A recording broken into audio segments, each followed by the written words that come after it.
যত বই তত প্রাণ স্লোগানে শুরু হচ্ছে ৩৫তম নিউ ইয়র্ক আন্তর্জাতিক বাংলা বইমেলা।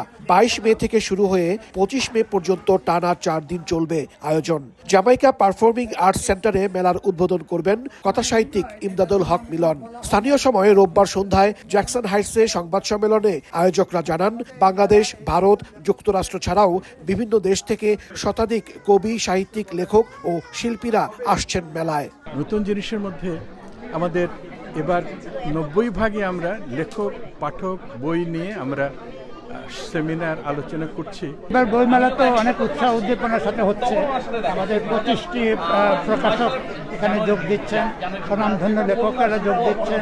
অত্যন্ত উন্নত মানের প্রোগ্রাম হচ্ছে এবং অনেক সাংস্কৃতিক অনুষ্ঠানও থাকছে। অনুষ্ঠানে প্রধান অতিথি হিসেবে থাকবেন অর্থনীতিবিদ রেহমান সুবহান।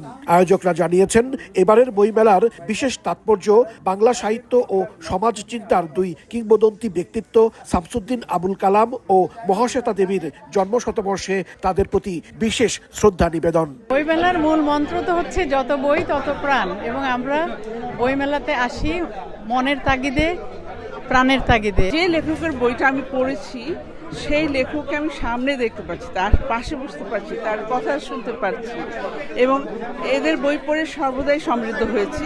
ঢাকা বইমেলাটাকে খুব মিস করি, তো অনেকটা দুধের সাপ ঘোলে মেটানোর মতোই নিউ ইয়র্ক বইমেলা আমাকে সেই অপূর্ণতাটা পূর্ণ করে। মুক্তধারা ফাউন্ডেশনের উদ্যোগে ১৯৯২ সালে শুরু হয় নিউ ইয়র্ক বাংলা বইমেলা। বরাবরের মতোই এবারও বইমেলা লেখক, পাঠক ও প্রকাশকের মিলন মেলায় পরিণত হবে, এমনটাই প্রত্যাশা আয়োজকদের। হাসানুজ্জামান সাকি, সময় সংবাদ, নিউ ইয়র্ক, যুক্তরাষ্ট্র।